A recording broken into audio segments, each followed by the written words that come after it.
Hello and welcome to July's edition of the Organic Gardening Podcast. I'm Fiona Taylor, and later on I'll be joined by my colleagues Chris Collins and Anton Rosenfeld to answer your organic gardening questions. It's been a difficult year so far for growing veg. It seems we've had some really cold nights over June that we could have done without. But on the bright side, our comfrey collection is absolutely buzzing with bee activity, and companion planting has really benefited our brassicas. Coming up on the podcast, we'll be chatting with award-winning author and gardener Sally Nex, talking all about how to reduce the use of plastic in our gardens.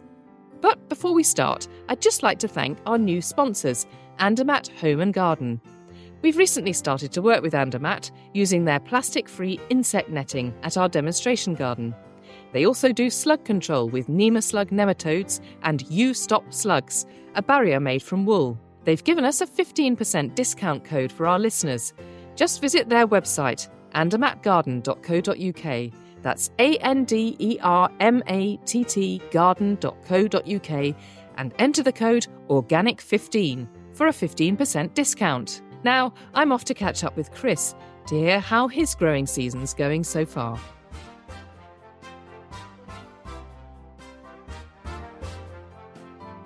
Hello, Chris. How are you? I'm good, Fiona. How are you? Yeah, I'm really well, thank you. You've got a bit of a suntan going on. I have. Well, we've been waiting long enough. Haven't we? The sun has finally broken out. And I'm like a lizard. I find a rock and I lie on it until I go brown. Yeah, Yeah, well, you're looking very well. And it's actually encouraging to think that summer may finally be here. What do we think? Yeah, I hope so. It's been a really interesting season, hasn't it, so far? It's I've experienced one like this for a while. Night temperatures have been so low, Yeah. let alone the coolness of the day, I think. Well, we were at Gardener's World a few weeks ago, weren't we? Yes. And everybody was in jackets. And Yes. Oh, yeah. Full-blown winter Until gear. like November. Yes. Yeah. So yeah. It really has been a bit Yeah. odd, and obviously that's affected the way we garden. And even, I mean, I've heard on the grapevine. I've not experienced it myself, but I've heard of people experiencing really late frost. I do know people who've happened further up the country. In London, we don't tend to get them, but actually the two main factors that I've been affected by, and I think probably most gardeners as well, is low night temperatures, not necessarily a frost, but the big one is soil temperature, because the soil just hasn't warmed up. Yeah. And plants respond to warm soil. So as soon as the soil's warm, the roots come on, the plant starts to grow, feels confident, sun comes out, obviously it can photosynthesize. But I think grey skies and cool soils has caused everything just to sit tight. They've got an intellect, plants. If they don't think things are to their advantage, they'll wait. So I think that what happens is I put stuff in and it's literally just sat and gone, well, conditions aren't good for me, I'll wait. Or they try and flower because they want to set seed as quick as possible. Yeah. Yeah. I definitely experienced that. I mean, the things that I've sown and planted are just, they are just sitting there. Yeah. And, we here at Brighton Organic Gardens, we have a lovely relationship with the local Salvation Army hostel, and they come in once a week and pick a load of produce and they take it back and they do cookery classes and cook all that produce up. And we've had to say to them, sorry guys, normally by this time of the year, they'd be in once a week and there'd be a mass sort of picking and harvesting, and off they'd go with all sorts of fruit and veg. And we've had to postpone it. And we reckon we won't be giving them kind of really the usual sort of barrow loads until kind of middle of this month. Yeah, I'm about 6 weeks behind, I think, what I was 6 this time. weeks. Yeah, 5 to 6 weeks. That's amazing, isn't it? I'm looking at pictures of my on my computer and also on my social media and comparing it. Yes. And there's a palpable difference between the two. Yeah, there really is. Yeah. So 6 weeks almost feels like, a whole season. Yes, there's a big chunk in it. But I will point out, and this is quite important because everybody's talking about this at the moment. Oh, are we going to lose? Is there any point? It's not the end of the season. You've still got plenty of time to sow stuff. The season's not over. You can re-sow. So it hasn't worked out the first time because of cold and you've lost stuff or stuff's not operated. Just re-sow. I think that's what I'm going to go for it. I really am. I'm going to re-sow. It's not too late. It's not too late. Okay. I always worry about, once you've gone past the midsummer solstice, the lights on the wane, does that not mean that seeds and plants are starting to kind of go in the other direction? Oh, I think that if you've put stuff in, sort of the hot crops, I suppose, like pumpkins and squashes and runner beans and all those sort of very quick growing plants. I think if the soil's warm enough, we've still got plenty of daylight. Plenty of light. What we need is the sunshine. Yeah. And of course, the next thing we'll be worrying about is it would be too dry, having it been too wet. I mean, you know what? There's always something. But the big thing about this season, and I practice this every year, is always hedge your bets, especially with food growing. Okay, because some years brassicas and the cooler temperature crops will do well, and the hotter crops won't. This year, it's not going to be the year of the aubergine or the chili or anything. But I think tatties look like they're doing really well. I think there'll be other stuff that replaces them. So hedge your bets. Have a very diverse mixed plot or mixed garden and put lots of different stuff in there and you'll still come out with food. The Sally Army will not be disappointed. No, good. Well, exactly, because we have a big commitment there. So looking forward to making sure we fulfil that. Just talking about the cold, what are the main issues that they cause and which plants are going to be the most affected? Yeah, it just slows everything down. They react to the conditions around them. And if they're not happy, they won't germinate. Some scarification we've talked about before, sometimes that comes through fire or lights or something like that. But on the whole, especially veg, it wants a warmer soil. That's what it needs. So I think that all that happens is everything's just slowed down. Everything's just waiting. That's what's happened this year. And I think you put in plants. I've been putting in plants, chilies and stuff at 8-9 leaf stage into the allotment, and they've just sat. Their feet are cold.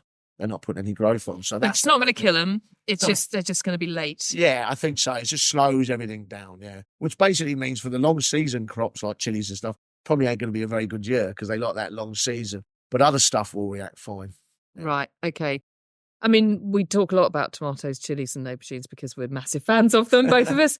And in my garden, I've got all those under cover. So in the greenhouse, I feel like the greenhouse has really come into its own this year because it's really given that shelter. Have you noticed a difference? Absolutely. I've got a job on out by Stansted, just outside London. I put a lot of stuff in a kitchen garden, and I've got a polytunnel, and the polytunnel is just so far ahead. Just that little bit of protection, that little bit of warmth. Obviously, they're raised beds, so the soil heats up quicker because there's more limited space where the soil is. And they're just so much further ahead. I mean, I've noticed myself that my perennial veg and my perennial herbs have done really well. They haven't minded the cold at all, and actually also very resistant to slug damage. The slugs don't go near rosemary or oregano or chives. They can't be bothered with it, which is brilliant because at least you feel like you're having some success somewhere, whilst they're munching on the dahlia shoots. But the size of the globe artichokes that I've got loads of chokes on both of them. I've got two different types. That has actually been really encouraging, and it also seems to have been a very good way to host a load of predators. I've seen loads of ladybirds, particularly on those artichokes. Have you got much perennial veg going? One of the problems I've got a lot of herbaceous border and some perennial veg. Because it's an old site, not weed on it, it comes through. So I always have a bit of a challenge that way. But I think if I could, I would have a lot more perennial veg. My site's a bit challenging for it. But like you say about the artichoke, you obviously get the ladybirds. There's a bit of black fly on it. The ladybirds turn up. Yep. You get sort of hoverflies all coming if you've got your fennels and stuff going, your herbs. So I think that's some way forward. And again, it comes back to that philosophy of hedging your bets, making sure you've got a bit of everything, a bit of woody herb, some artichoke, and so that's if other stuff's not doing so well, then you're compensating. You'll still get edibles off it. And mixing it up, so it's actually quite close together. So you've got it all in the one bed. Going back to Gardeners World a few weeks ago, it was interesting to see how much that was going on, wasn't it? In the show gardens, where you had veg and ornamentals all pushed together, and that's obviously what people are thinking, and we've been thinking that for a long time. Yeah, and just that because it means that you've got that montage, and that creates the predator to help with the pest, and the plants all look healthy to me if they're mixed together and not just in straight rows, and it definitely helps. Right, so you're saying your brassicas have done well and your peas and some of those things that like cooler temperatures. What are you going to do about the rest of it? Well, I'm going to resow. I'm going to go for sweet corn I'm going to put in. I'm going to put runner beans. I'm going to put French beans. I'm going to put more courgette. I've got a few courgettes on the go. I'm going to put pumpkin and squash. Because what I'll do is, where I've got gaps in the allotment, I know if they get up, they'll cover quickly. They're quick-growing plants. So yeah, and I'll put him. I always put my beets in, my radish. I succession sow those. But it's all seeds we're talking about. This is all what's really seed, interesting. All seeds. Okay. Yeah. Then it's up to me. If the soil was up to me, make sure they're getting the water for the early stage. Yeah. But I'm confident once they're up, if we get sunshine and the soil's warm, they'll kick off. There'll be a couple of weeks where they'll wait, and then they'll be off. Okay. All right. And so probably a bit of a later harvest, but still a harvest. Yeah, I think I'll be looking October around then. Okay. Yeah. Normally I start harvesting in August, in late August I think I'll end up harvesting another 6 weeks later than I thought I would. I'm lucky because I live in London and we don't get really frost, so I've probably got a longer season than the poor gardens in Aberdeen. Yeah. So let's just talk a little bit about that, because I love the idea of filling in the blanks and having another go. Particularly because I thought I was way too late for sweet corn, so I'm encouraged by this. But obviously, you're going to put it directly into the ground. So you're not going to raise them in pots or any of that. So you're going to put them directly in the ground. So how do you organise your plot at that point? Do you put your labels in? Do you put some divisions in so you can see what's going in where? Yeah, I tend to mark everything with string, actually, with twine and bamboo cane. Okay. So what I'll do is, for my sweet corn, I'll pick up one of my... Because I have a series of about 8 raised beds, but they're not that raised. They're sort of like beds with sort of lips, if you like. Okay. With pathways running between. So I'll sow my sweet corn like a hedge. I'll sow it 30 centimetres on a stagger. So that's how I'll sow my sweet corn. I'll mark that with a label. I'll rake and tilth it up, plant my seed, mark it with a label, then mark it with a piece of twine and 2 bits of bamboo. Then on the other side of that, I'll probably put courgettes in or pumpkin or something like that. Yeah. Mark it and label it as well. Then I've just got to make sure I get the water on it. So a watering regime. I'll be down there 6 o'clock in the morning, half 6 in the morning, with a watering can, making sure it stays nice and moist till I get that germination. Then I'll have to see how much protection I have to give them from slugs and stuff. Yeah, we're also thinking about weeds at the same time. Yeah, well, weeds are a permanent feature on my lot. So, exactly. Join the club. I'm so busy this early summer. A few weeks I couldn't get down there, and they just take over. Yeah, I'm in a fight with them, and that's and they win sometimes. But I always think when you're sowing seeds, it's difficult because you're waiting for the seed to go up. So you don't want to disturb the seed. So then you kind of turn a blind eye to the weeds. Well, that's where drills come in handy. So that's why I mark stuff. Yeah, it's for drills, because I know if weeds start to grow, then I can see where my line is. I know what's a weed and what isn't. So I tend to just soaking enough room to get the hoe in amongst the lines, and then I can usually get away with that. Yeah. Yeah. Okay. And then let's think about the flower garden then. I've got a garden which has got flower beds, and it's very, very verdant because there's been a lot of rain and there's not a lot of colour. What can I do to kind of encourage the colour? Yeah, well, definitely. This is a time of year where I deadhead all the time from my balcony, etc. This is what I start to really enjoy it, because you've kind of grown it up through the spring and early summer, and once they start to flower, I like to be up close and you're going to encourage more flowers if you deadhead. Simple as that. So I'm out there with my snippers and I just deadhead. I've got a few old roses and I deadhead them, and they almost take a front to it and they flower almost immediately. And I'm having that. And so definitely. I mean, it's time to enjoy your plants, really, the floral side of things. Get out, deadhead them, cut off any dead leaves so you don't get any mildews on them, but be around them. I think it's quite a nice time to do it. Yeah. I've noticed the other thing in my garden around my trees is I've got an awful lot of suckers. Yeah. Again, it's been really wet. I've not got out there. Yeah. Have I got to just go and cut them all off? I would. I would. I mean, they're not going to cause massive damage to anything, but if you want a more neater plant, it's funny in London they get the tilliers, the limes on the street trees, and they really sucker. But it looks like they've got like a suit on this time of year because they've got the green, all the trunk get covered in its green. They've got that green top to them. I really like them, but they come along and they cut them all off. And I'm a little bit disappointed. Right? Yes, I know what you quite mean. like the line, but the public complain about them getting in the way and stuff. Yeah. But I think it's just a neatness thing. Right, okay. So not to worry about it. It's not top of my list. No, I wouldn't worry about it too much. Yeah, okay. Sowing seeds probably a big priority, Yeah.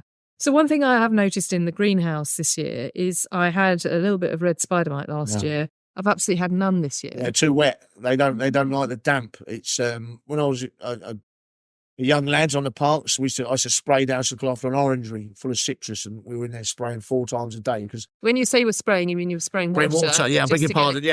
With a hose, with a fine rose, to get it just get it lovely and humid, and they don't. You never get it. Without spraying with water, those citrus would get covered in red spider. They Okay. would absolutely make a beeline for them. Yeah. So yeah. keeping the moisture around the plant is what stops. So on one hand, we've had a nightmare with slugs and snails because they love it wet and cool. But we haven't had much trouble with red spider mite because the conditions don't suit them so much. It's all about observation, isn't it? Yeah. And adapting accordingly. Sure. Yeah. Now, I heard a rumour that you were going to have a bit of an experiment this year and grow some chickpeas potentially. Yeah, well, I'm going to that and turmeric. Is that what I'm pronouncing? Turmeric. Turmeric. Yeah. Yeah, but I'm going to grow that as well, chickpea. I'm going to raid the supermarket for a few bits and bobs. That's what's Okay. going to happen. Yeah. All my local grocers, if that's probably Yeah. more appropriate. And and I'll give it a go. And so you can grow them as turmeric. You can grow as a house plant. Yeah. So I'll try a bit of that, but I might try it outside because I do get the site I'm on is quite hot in the allotment. Definitely some chickpea. I think you've been growing some here. Yes, Right. we have. Yeah. They're doing well. Yeah. They are absolutely. They're shooting beautifully now, and Yeah. that's part of the thing is to eat the shoots as well. Sure. That's a real Yeah, delicacy. they're a good plant. Yeah. They produce a lot. Yeah. And I might have a go at yam as well. Just a little. I might even grow yam as a house plant. I might give that a little go. Yeah. I did actually pick up a sweet potato plant back at Gardeners World Live where we were there a few weeks ago, I've put that in the corner of the greenhouse in a great big pot in the hope that will give me a really good harvest much later in the year. But I think they don't want any frost or anything, do they? So you've got to be really, really careful. They need to be kept warm. But I'm excited about that. I think we need to report back on that on the podcast. Yam is one of my favourite veggies. Yeah, just delicious. Beautiful. Straight out the ground. Yeah. Can't lose. I was super late putting my potatoes in. Again, partly because it was just so wet. I just felt like every time I went on the soil, it was just, great big clods. And so I sowed the seed potatoes much later, although they were beautifully chitted. I think that it looked good. They looked really healthy. But I've only just put them in. But should I be worried about that? No, I think potatoes are pretty resilient. I'd be more worried I put mine in quite late as well. I'm more worried about blight than I am timer. I mean, you can plant them up till August because you can get Christmas tatties, Yes.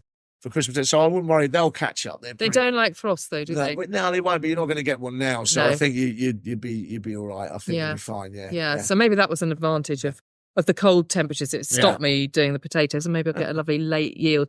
I was talking to somebody the other day who said that it's absolutely fine to sow parsnips in June. Yes, that's right. Yeah. I would normally sow them very early spring. Yeah. But I heard that as well. Yeah. And I'm going to sow some. Yeah, so am I. And not expect them to be too huge, but still, well, you can leave them. worthwhile. The thing about parsnips, you can leave them in the ground. Yeah. They'll just sit in the ground, no problem. Yes. Carrots as well. I'll probably sow some more of those. I'll probably start them in toilet rolls, the parsnips, because I seem to get a better germination rate that way. Okay. And then I'll plant them out. But why not? Yeah.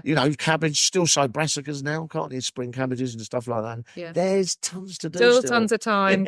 Tons of time. And then finally, I wanted to ask you about your succession sowing, because we've talked about that in the past. And I know that there's a few crops that you just continually sow. Yes, yeah.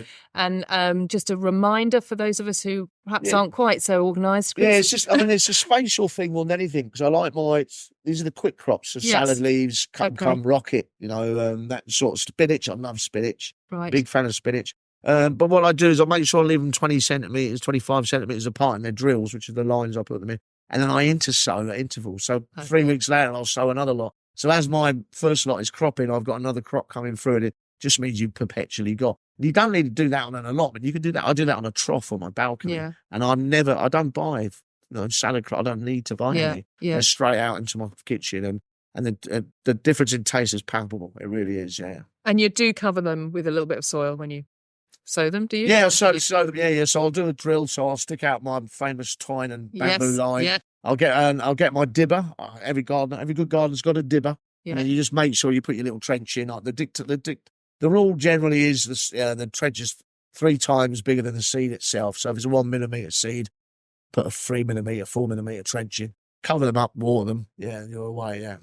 And for those people who are reporting back to us that they have had problems, particularly, let's say, with a chili plant or maybe an aubergine or tomato, but the one that I've heard about is a chili plant that has just not really done terribly well, and as a result, is a weakened plant, therefore Yeah. it comes under attack from aphids, just can't really get ahead. I mean, if people have got plants like that because of the cold weather, they've not come on very quickly and therefore they're weak, what would you say? How can you bolster those plants Well, now? I'd certainly look at fertiliser. When my plants, my reseeding, I will be looking after about, if they're at beyond 6 leaf stage, and then either comfrey bocking spray or seaweed extracts, my favourite, my weapon of choice. And often get feeding, and then and also mulching as well. It's good use of your compost. I think you're right about if you've sown a chili, and this is happening to me. They haven't just taken this year; it's just been too cold. So a weak plant's more susceptible, basically. No different from human beings. Yeah. If you're weak, then you're more vulnerable to other stuff. So I'd make a decision about whether it's worth pursuing it, because you might want to use that ground for other stuff, all that spot. Yes, that's true. For other stuff. So I'd make a decision. My chilies are going to get heaved, I think. Okay. I can't see them performing. But anything else. But generally, I will definitely be going all out with organic fertilisers. I will, because that's going to help me make up the time a little bit, I think. Okay, so you're talking your comfrey feed or your seaweed extract. Dilute it quite weak. Then I'll back that up with mulching, with compost. If I really, really got something I'm really keen on, if there's a few plants I really want to go, then I'll use comfrey pellet into the mulch as well. Right. Yeah. Okay, all right. So I think we've got a lot of practical tips there from you. And it's also quite reassuring to hear that you're struggling as well. Yeah. And, you're an expert. Everybody's in the same boat. Yes. For all the people listening out there, if you're struggling, we all are. Don't worry. Spread your bets. Keep sowing. Keep growing. Keep growing. And it's a diversity of plants that you need to look for, because actually then you're much more likely to have some success somewhere. And it will all form a system and feed off itself and therefore, make your plot much healthier. Yeah, that diversity is so important, especially for organic gardener. And it's interesting because I've been that plot about 6 years now. And as I've been organic on it and I've built up the hardy annuals, it takes a few seasons, but there's definitely a balance on it now. There's definitely a balance on it. Yeah. Persevere then. Yeah. Okay. Thanks ever so much, Chris. Cheers, Fiona. Recently, I sat down with Sally Nex, an esteemed horticulturalist, journalist and author, known for her innovative and practical approach to eco-friendly gardening. Sally told me about how she's reduced her plastic usage across the garden and the changes we could all make to cut down on plastic. So first of all, when did you catch the gardening bug? Oh, well, it's one of those things where I suppose if you had to put a date on it, it would probably be when I first got a garden of my own. But I kind of fell into being addicted to it so quickly that I started to think, where has this come from? Because none of my family really garden. I mean, my mum quite likes it, but that's about it. And then I realised that actually I've been gardening forever, because I was the geeky kid at primary school who, when we were rooting our little pea seeds in, just to look at like a bit of biology and things, I brought my pea seed home and I carried on growing it on my windowsill. And I must have been about 8 at the time. But I had these pea seeds on my windowsill, and my mum thought I was crazy. And I had all these little pots and things, and I was growing them just to see if I could, kind of thing. Had a little experiment. I didn't really think anything of it. And then when I became a student, I was the crazy student who had a room full of houseplants. And I used to be houseplant crazy, and my whole room was full of greenery. Again, I didn't think of myself as being a gardener at that time. I didn't even connect it with gardening, really. And yet, of course I was. And so by the time I got my own garden, I just completely fell in love with it. Absolutely fell in love with it. I was sitting in front of Gardener's World on a Friday night with a notepad. It was that much of a steep learning curve. And it's been getting worse ever since. Ever since. Oh, you need some help for that, I think. Oh, yes. So how did that become professional then? So that's your own passion that started with your own small garden, handkerchief garden. How did that become a profession for you? Well, basically, I had children and I couldn't do my previous job because my previous job was as a news journalist. So I was working very antisocial shifts. I was working for the BBC at the time. They were very kind to me and gave me a day shift so that I wouldn't have to do the night shifts and things. But the trouble is, the only day shift type jobs at the BBC are not that interesting, to be very honest with you. So I wasn't very happy. So I took voluntary redundancy. And the only thing I could think of that I wanted to do was horticulture in some way. And so basically that's what I did. And so I just let the hobby take over my whole life. And it's been like that pretty much ever since, actually. That was 16, 17 years ago now, I think. So were you doing other people's gardens? Is that how it started? Certainly I started off doing that. Yes, that was about the first thing I did. I started off as a jobbing gardener just locally. But these days I'm a bit more at the sort of desk job type end of it. But having said that, that's quite good, because my only regret about doing other people's gardens is that you don't get any time in your own. And so it was a constant source of friction for me that I couldn't spend as much time in my own garden as I would have liked to. But since I rolled back on the jobbing gardening, I'm now able to spend lots of time in my own garden, and it's starting to look so much better. So I'm starting to get excited about my own garden again, which is fantastic. It's it's a lovely thing. It's really nice. Where did your sustainability journey begin? Well, I kind of was accidentally quite sustainably from the start. I have always grown organic. I have also accidentally always been peat-free, because way, way back when I was starting my own garden, I picked up a bag of, it was actually New Horizon compost. Must have been one of the first bags that they ever produced, I think, because this was back in the 80s or something. And picked it up and used it and thought, oh, this is working all right. And didn't occur to me that it was anything special because it was peat-free. So I looked out for that brand in my local garden centre and carried on buying it. And so I've never actually gardened with peat. But I can't claim to be super duper green, wonderful, polish my halo, because actually it was completely accidental. So when the whole awareness about peat-free came along, I was already there. And I actually, one time I decided, okay, people make such a fuss about growing in peat compost and how wonderful it is. Maybe I'd better try it just to see what I'm missing here, because I've never tried it. So maybe I'm doing it all wrong. And actually I ought to be growing in peat-based compost, and then I'll get wonderful plants. Well, I did try it. I bought a little bag, just a little tiny bag to try. And I planted my seedlings in it, and everything died. Absolutely everything died, because I couldn't get the watering right. Either it was waterlogged and completely sopping wet and it was just like everything drowned, or it dried out into this completely desiccated little hardened lump that was impossible to re-wet.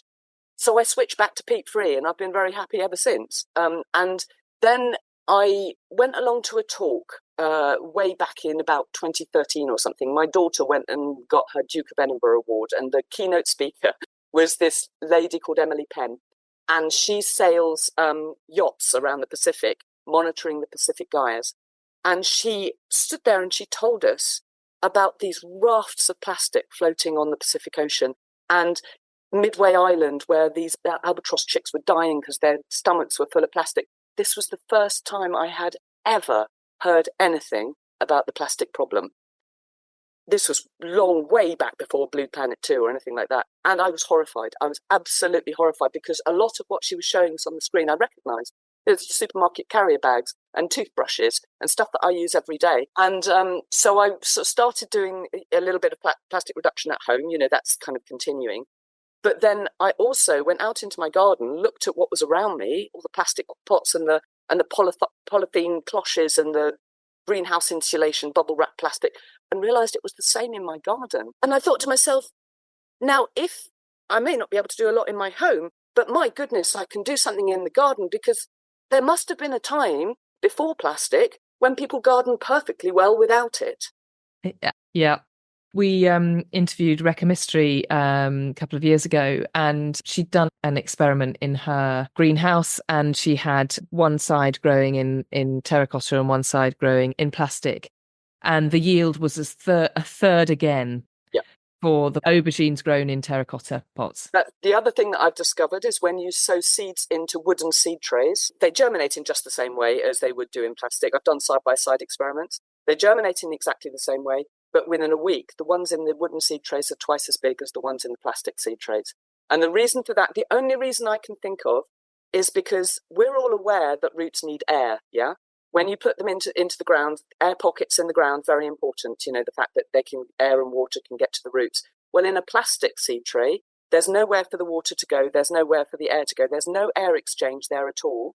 And so your roots are sitting in fairly stagnant environment. Whereas in wooden seed trays, because it's porous, air and water is being exchanged through the side of the seed tray all the time, going through the compost, and to the roots of your seedlings. And that, I think, is the reason why things grow so much better in biodegradable wooden, whatever materials. It's noticeable difference. Okay, but I just wonder if you could expand a bit on how bad plastic is for our gardens. Oh, it breaks my heart, You find these days just riddling about in your garden, when you turn any soil over, half the time you find little specks of red or blue or yellow or colours that really shouldn't be there.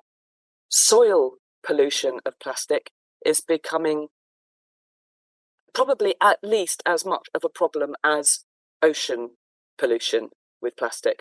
Because when you're using plastic pots, sometimes they get a bit chipped or a little bit drops off or something like that. That little chip is going to have dropped directly into your soil, and it's going to stay there for the next 400 years, which is just horrifying when you think about it. Just to put that into perspective, if they had had plastic, which thank goodness they didn't, when Shakespeare was alive, it would only just have broken down now. And that's just horrifying to me. I just find that awful. They've done experiments now which show that earthworms, which are living in soils which are high in microplastics, lose weight. And soil biodiversity in soils that are high in microplastics is a fraction of what it is in, you might say, clean soils. It is doing real harm because things are eating it. And that means that they're not getting any nutrient value from it. They're feeling full, as it were. I mean, life from a soil bacteria's point of view. But the fact is that, you're having little microorganisms down there which are absorbing plastic, and it's not doing them any good. And it is ruining our biodiversity as well as just looking awful and, just being horrible. It lasts forever. It really does. It lasts for a very, very long time in the soil and in the oceans. It's not even about, what grows better or what grows worse or anything like that. It's about the damage that we're doing by using it. I would never deny that plastic is very useful. It's waterproof, it's durable, it's flexible, it's cheap, all of those kinds of things. But the environmental damage it's doing is appalling, and nothing is worth, no convenience, no cheapness is worth doing that much environmental damage.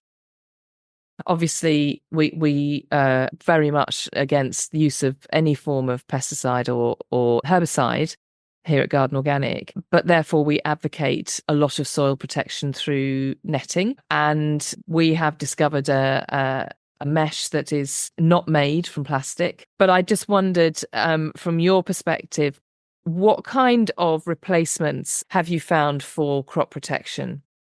Well, I do use EnviroMesh in my own garden, but it predates my switch to non-plastic methods. And the branded stuff is actually lasts for, as I say, years and years and years and years. So I don't see why I shouldn't continue to use it. And it's probably quite a good use of the resource that it is. So I do use EnviroMesh in my garden, but it's about 10 or 12 years old now.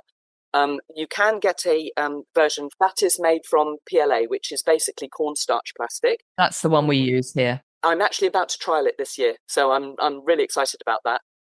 It is cornstarch. People have issues with cornstarch, but as far as I'm concerned, although you wouldn't want to make it a universal replacement for plastic, it has its place and it's very useful. And at bottom line, it is not a petrochemical. Yeah. So, it's made from natural materials. So that makes it good enough for me. The other thing that I have tried are ordinary cotton bed sheets. That works perfectly well. They don't have a very long life. They tend to give way after about a year or two. But the fact is that, if you have secondhand pure cotton, not obviously nylon or polyester, those work just as well. And they have to be white as well, because then they bounce the light around underneath them. And they work in a very, very similar way to EnviroMesh. And the other netting that you use a lot in the garden, which is again banned in my garden, is fruit cage netting. Yes. The main reason it's banned in my garden, to be honest, is I had an absolutely traumatizing experience when a grass snake got caught in fruit netting a little while ago.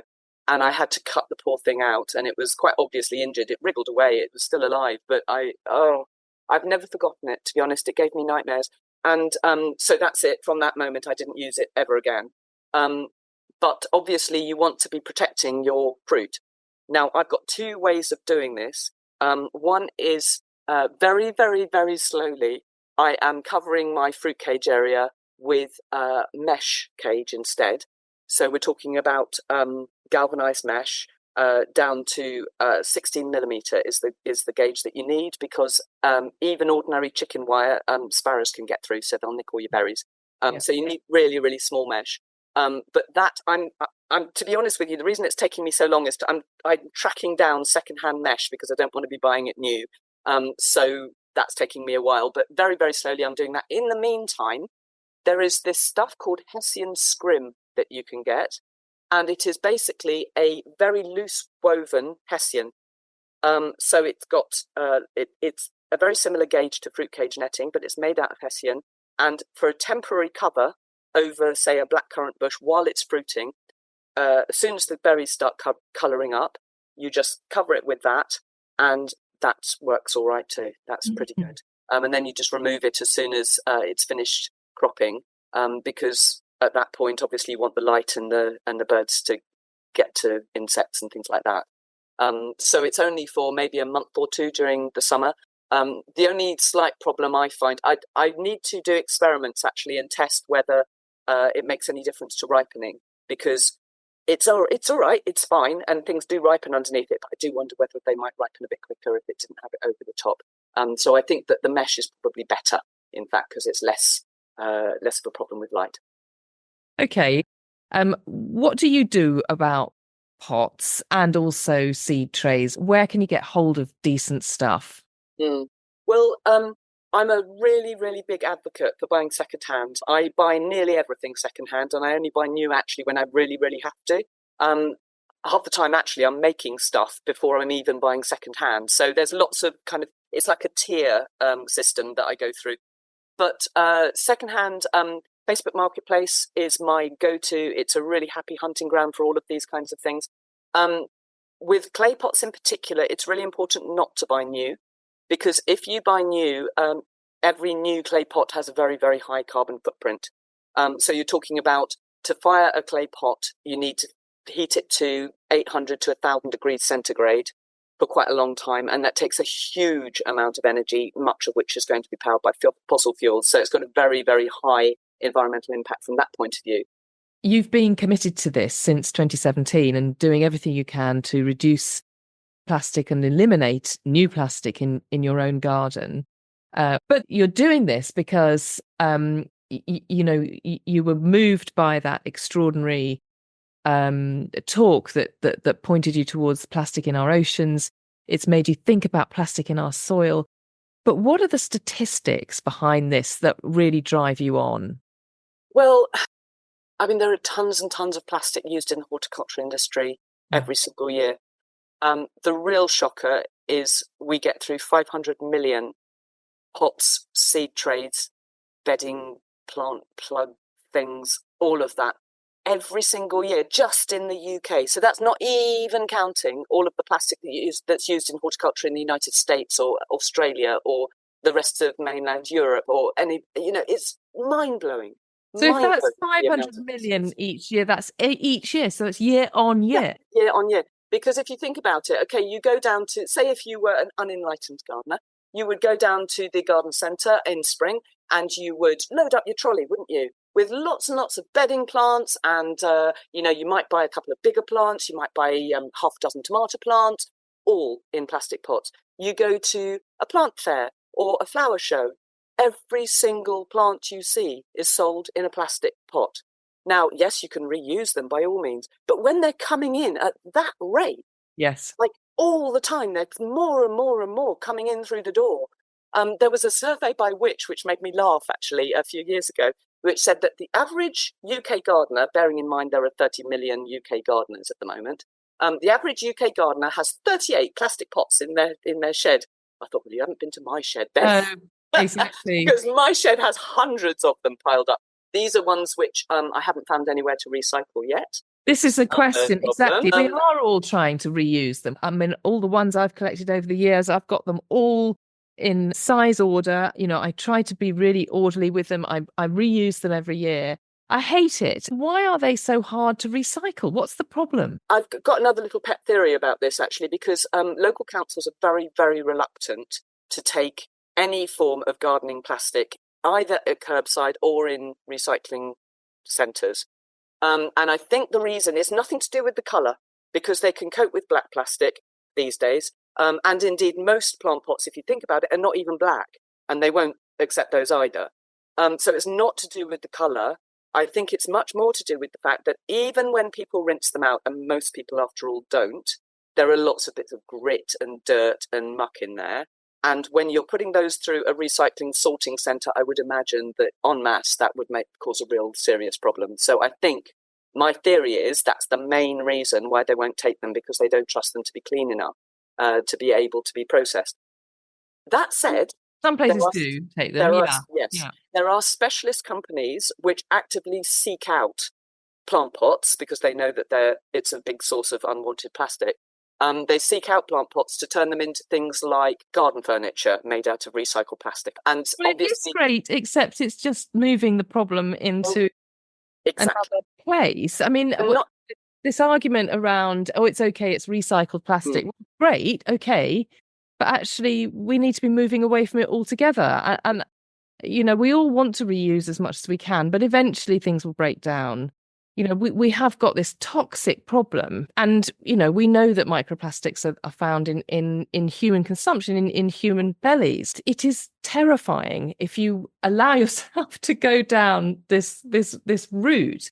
And what is startling is that 50, 60, 70 years ago, one of the cleanest ways that you could live would be to be a gardener and to be thinking about the next generation, to be growing food for your family, you know. And now we have this terrifying sort of dark cloud over the industry. The thing is that the horticultural industry is trying to make money, basically. And to be very honest with you, if you're going to be sympathetic, it's quite hard to make money as a you never get rich being a nursery owner, for example.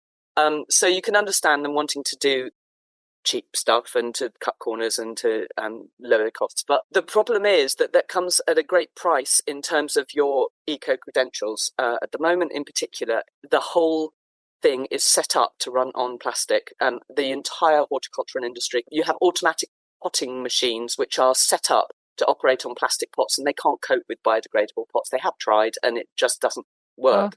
But the fact is that even by recycling, you're only delaying the day that it gets into the landfill. You're not keeping it out of landfill altogether. It's not a closed circle recycling system. The only things that are really closed loop are aluminium, glass, and paper that you can recycle over and over and over again. They just come back the same. Plastic is not like that. Let's look to the future with some element of hope, though, not just related to soil and gardening, but related to the plastic problem. You know, there's a lot of publicity about cleaning up the oceans and incredible innovations that are going on in that sphere. I wonder then, for the horticultural industry and for us gardeners, do you think things are set to change? Yes, because it's actually something that's coming from the bottom up, this. The awareness of issues, not just plastic, but other issues in gardening as well, is growing to the point where every time I go to gardening clubs to meet gardeners or out and about at flower shows and things like that, that's basically all people are talking about at the moment. It is the issue in gardening. And as soon as you get the majority of 30 million people saying, here, hang on a minute, what about this? Shouldn't we be doing something about this? Their voice starts to be heard. It starts really being heard, and it is being heard now.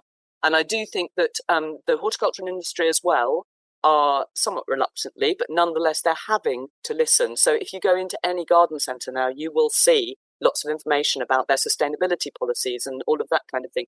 You will see that most of those, you know, the plastic bottles with the weed killers and things like that, if you look on the labels, most of them now are getting rid of things like glyphosate and the really nasty chemicals that you had. Some outlets, like I think B&Q, are completely glyphosate free now. Dobby's is completely peat free now. You know, the changes are evident. Every single time you go into the garden centre, you see something else. Plastic is proving a particularly difficult one to budge.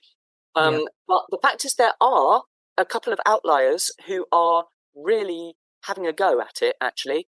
There's one wonderful garden centre in Faversham in Kent called Edible Culture, and they have this system whereby they do grow in plastic, but at the till, they have these little cardboard boxes called posy pots, and they tip out the plant out of its pot, and they put it into a cardboard box for you to bring it home. And then they take that plastic pot and they reuse it back on the nursery. So they don't need to buy in any more new plastic. They just keep it going round and round and round. So when you come home, you know, you can either put your plant straight in the ground, or you can grow it on in the cardboard pot for a little while before you put the whole thing into the ground. It's up to you. And there are other alternatives as well. There's a thing called a bipot, which is basically a rigid pot, very similar to somewhere between a plastic and a clay pot, I suppose. But it's made out of grain hulls, so it's rigid. You can use it again and again, and that is a very good alternative. I think with technology, there are solutions out there if we can find them, and there is a lot of effort going on at the moment to try and find a solution to this. I think there's something here around looking out for innovation, and seeing what the possibilities are. And, you know, there are some quite exciting bio solutions coming down the track. Are those giving you some hope? Oh, most definitely. Actually, to be honest, I think this is a really, really exciting time to be a gardener, because every year there seems to be something new coming onto the market that is a green solution to whatever we've been using before, that somebody somewhere has thought of and started to develop and bring into circulation.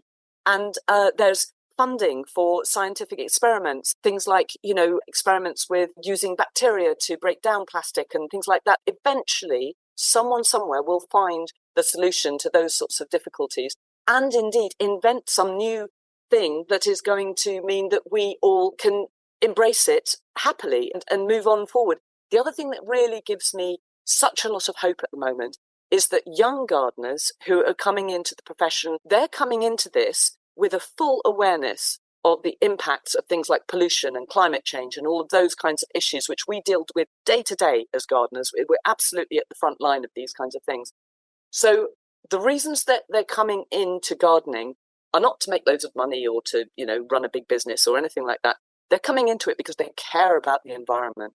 And so all of the new startups, all of the new people who are coming into the profession, garden sustainably as a matter of course. Things are really changing. There is a sea change in gardening going on at the moment. And it's one of those things where, for all that we're still using plastic and pesticides and to a certain extent peat at the moment, that is on its way out. It is legacy gardening. It is not future gardening.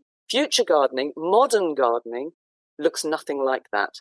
Well, Sally, that is a real message of hope. And I hope it's going all our ways, because I know that so many people who support Garden Organic, whether they're a member or whether they, you know, follow us on social media, they would agree wholeheartedly with what you've just said. And we just want to bring everybody else on board with this. So thank you so much for everything you shared with us today. It's been a real pleasure talking to you. Well, it's been an absolute pleasure for me too. Thank you very much.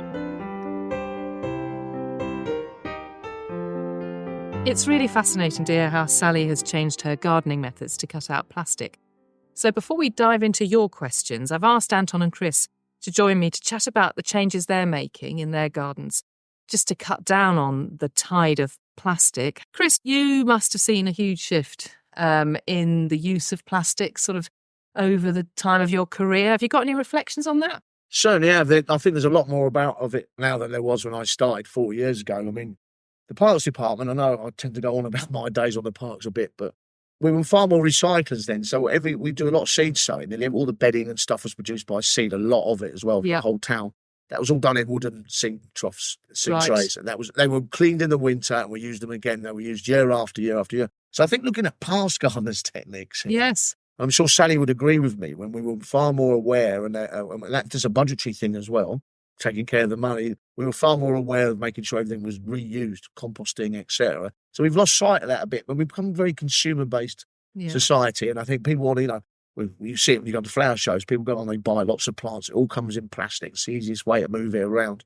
I think maybe the answer, and she hits on this at the end, which I thought was a strong message to end it, was as consumers, we need to deal with this. If we change our consuming habits, then that'll put pressure on the people who are producing plants, etc., to change theirs. And the other thing is some entrepreneurialism. I'm sure there are some bright people out there who will find out ways we can recycle this and then slow the whole thing down, because it's just going to get worse and worse otherwise. Yeah, absolutely. What do you think, Anton?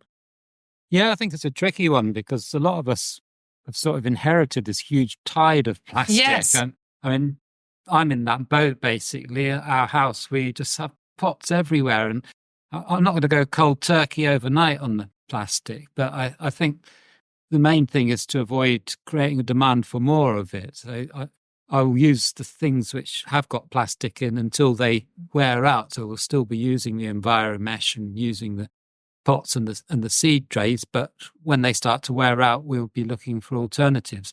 I mean, one thing I'm sort of aware of that is perhaps sort of trying to curb those impulse purchases of plants. All that looks nice and it comes in a plastic pot. Perhaps we'll try and accept more cast-offs from other people, giving and swapping plants rather than necessarily getting the pretty things from a nursery. The seed trays, I think that's going to be quite a tricky one. Yeah, I mean, my other half's very good at making stuff out of cardboard and things. I think we might give that a go. I think cardboard is becoming a much more fashionable kind of way of dealing with these things. We all have access to lots of cardboard and cardboard boxes, and you can use a cardboard box as a seed tray because it lasts about the right length of time.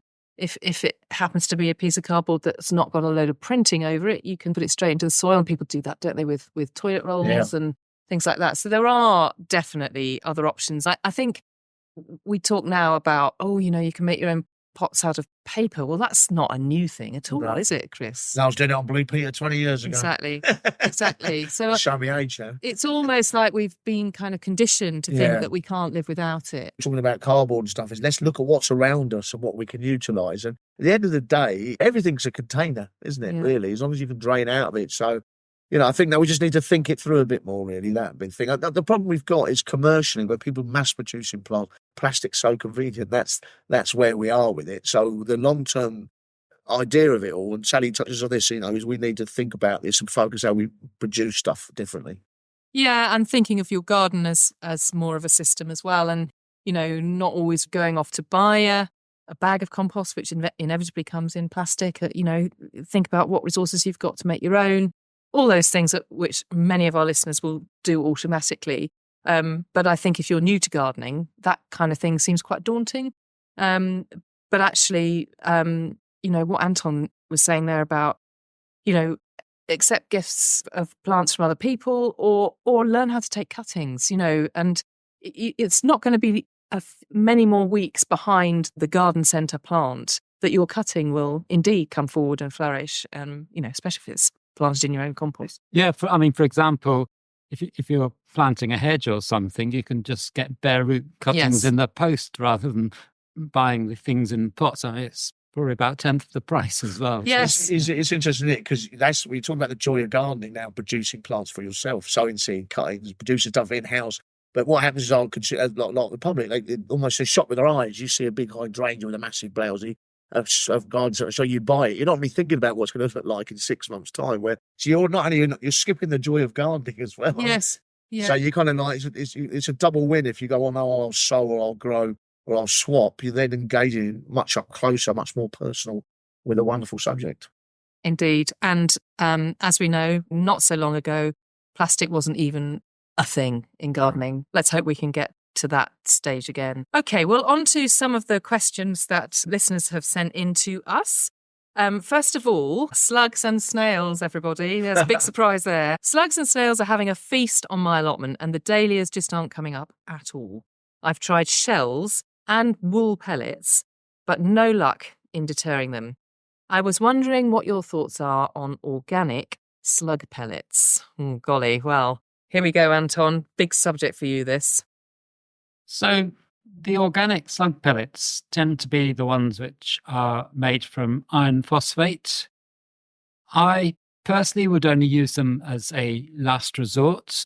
These slug pellets are made out of iron phosphate, but they're also mixed with a chelator, which helps the iron phosphate be taken up into the slug. They make it a lot more toxic than iron phosphate would be normally. And it's this combination which is slightly on the dubious side. There has been quite a bit of work that's shown that when these things are applied in excess, they can cause damage to the earthworm population. And I think the problem is often when people see their plants destroyed, they will apply a lot of them because they almost wreaking revenge. Really. Yes, yeah.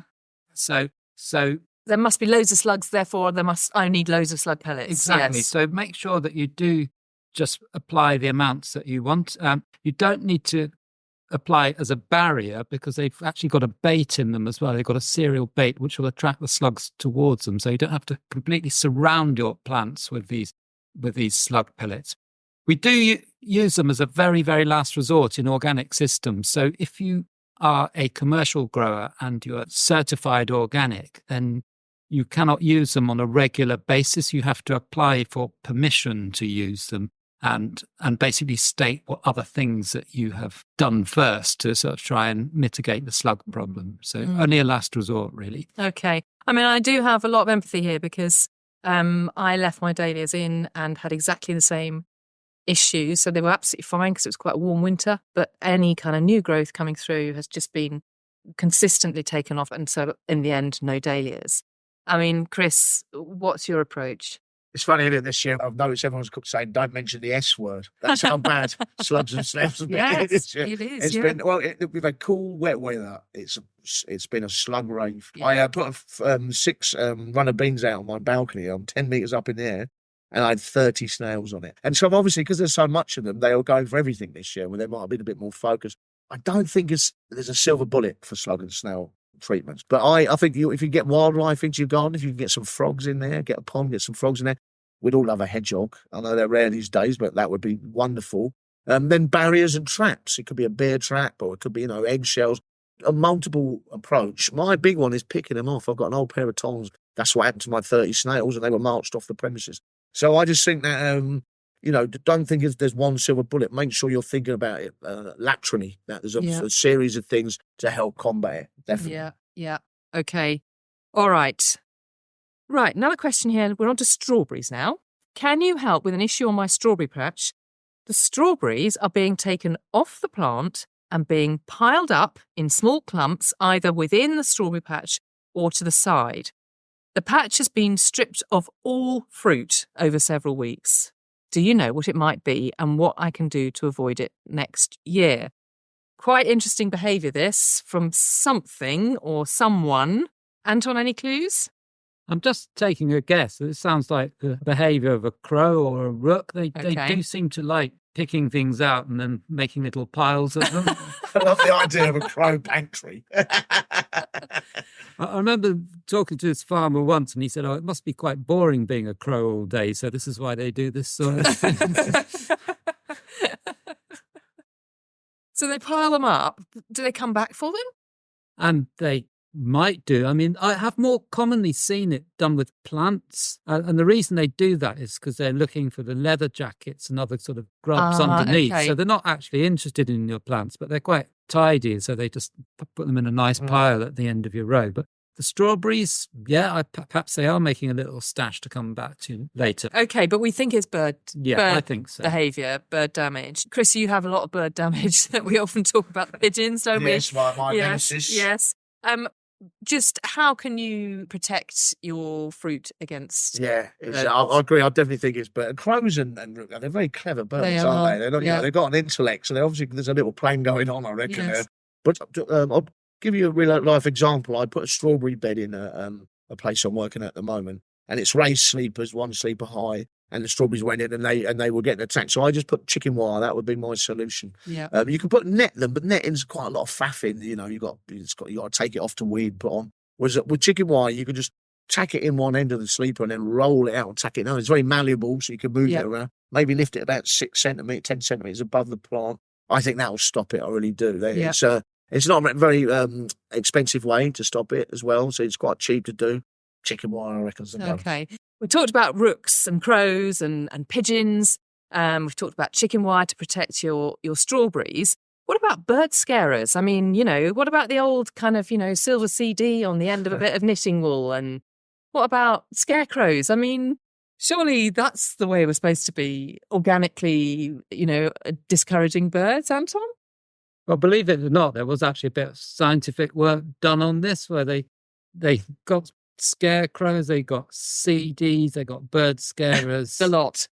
And you know what? None of them had any effect. Really? Not even the gunshot? It used to be a gunshot. They get used to it. So, yes, okay. So, yeah, I mean, it might make you feel a bit better. I mean, what else are you going to do with your CDs now? So hang them up. But, yeah, I think really if you want protection against birds, particularly on your brassicas, I find you have to net them or just accept that the pigeons you're going to lose some of them to pigeons, Okay, I'm a bit depressed about all that. I thought that if I was diligent enough with my scarecrow management, it would work. I found the African kale's a good one because it grows really quite tall, and I found a pigeon can't eat and fly at the same time, so you might get a bit of damage at the bottom of the plant, but not at the top. I love the idea of Wurzel going down the Dole office because he's nothing. That's got a job anymore. Yeah, exactly. I know. Dear, oh dear. Well, I'm all for going back to the traditional ways, but if they don't work, then they don't work. I mean, I know that you're out there with your water pistol usually. I am there, but pump action. Yeah. Pigeons only, that is, though, to be fair.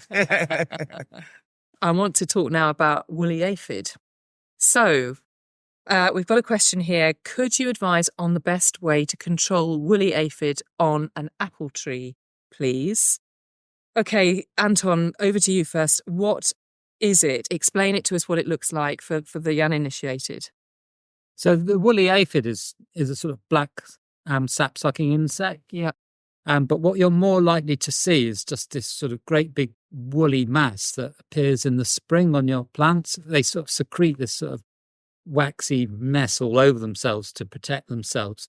And you might think, oh, that's a fungus or something, because you don't actually see the aphids, you just see the result of their handiwork. So what damage does it cause?